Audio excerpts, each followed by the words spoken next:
join me on this trip to Boston to race a mile, guys. This was my season opener event, but first we are at the airport here at Qdoba at 6 a.m. You know I had to get that delicious Qdoba breakfast. Comment down below if you ever get Qdoba in the airport. Then I took this SkyTram to my gate. I was in S gate, unfortunately. Kind of annoying having to do this, but eventually I got on the flight and was able to chill out for a couple hours. I went to the bathroom halfway through the flight to flex my new Coros Pace 3 watch. We're going to be talking about Coros in a little bit in this video. Super hyped to work with them. But also, guys, I was literally sitting in the last row in a middle seat, so pretty tough go.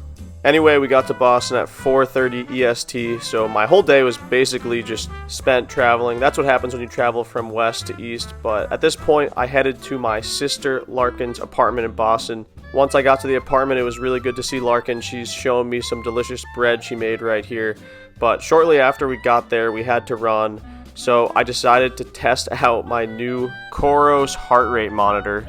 I am super hyped about having this heart rate monitor on the arm.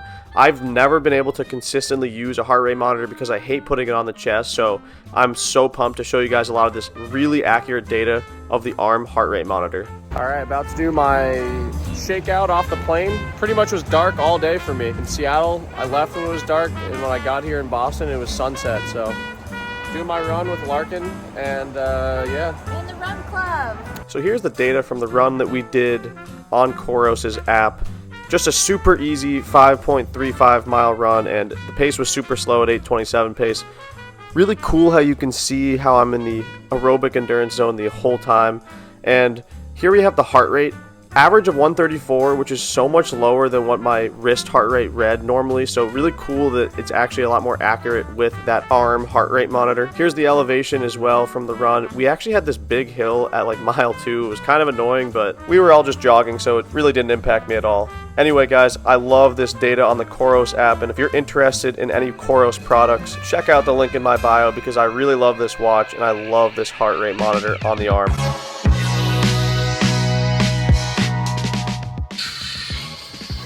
Hair is crazy.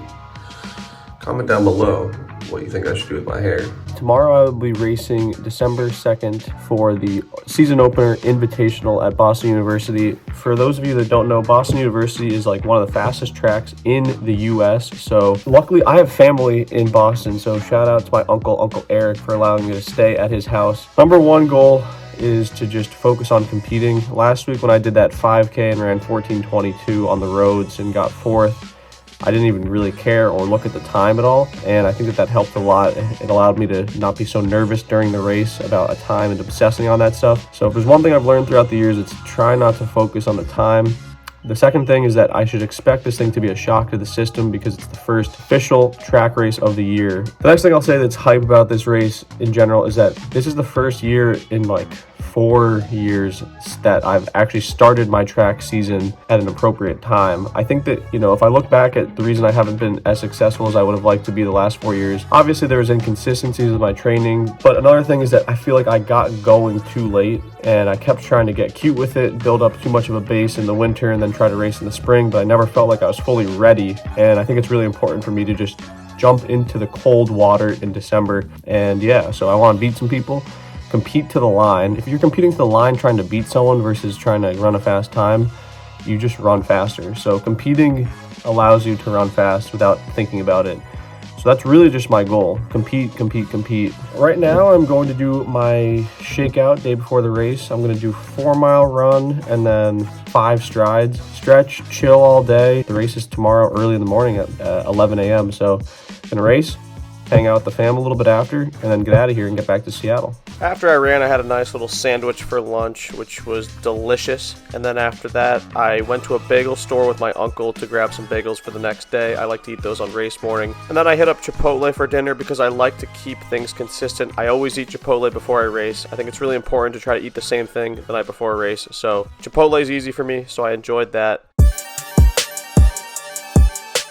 So race day finally came, guys, and I wanted to shake out in the morning because I was racing at 11 a.m. So at 7:15, I hopped on the treadmill at my uncle's house, jogged a mile easily on the treadmill, and then we got to the meet a couple hours later.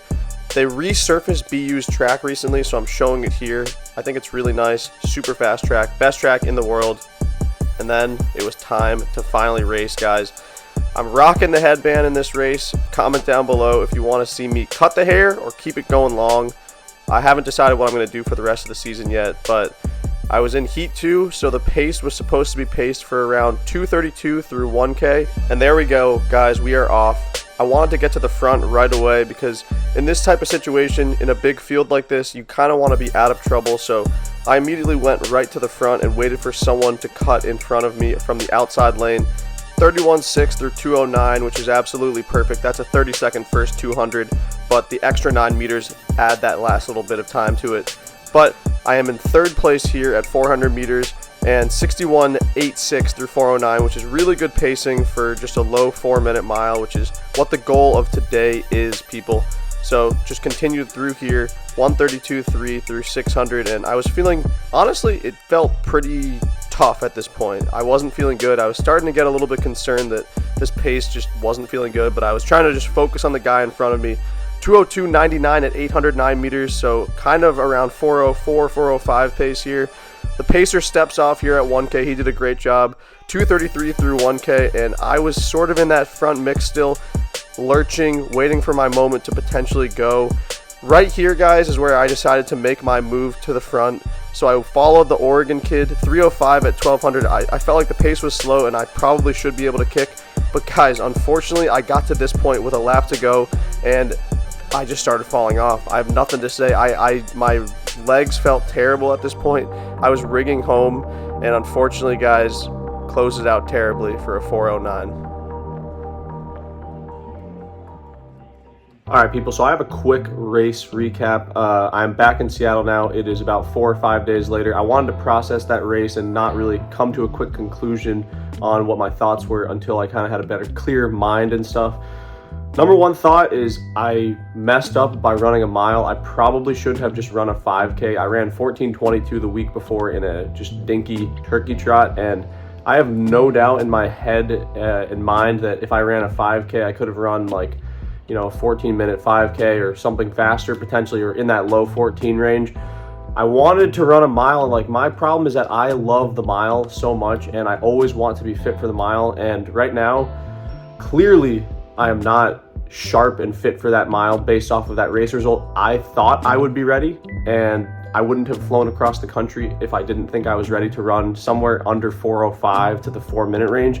Unfortunately, reality kicked my ass, and that's the good thing about racing early in the season, so you kind of know where you actually are. I think it's really good to get humbled, because if you don't get humbled, you're going to get humbled at some point. So I'm glad I got humbled in that mile, and it was embarrassing. I really was upset after this one, probably the most upset I've been after a race in a while, but the good thing is that I'm super strong right now, so I have devised a nice, awesome schedule. I looked back at my old athlete special videos from 5 years ago, and I'm trying to basically copy exactly what I did from December through February on my old videos. So I'm gonna kind of follow my college training for the next month or so from 5 years ago, and I think it's really gonna work out. So you guys should be following along for that, and I'm really excited to just be able to train hard for the mile now. So it's time to get sharp. I'm stronger than I've ever been in my life, but it's finally time to actually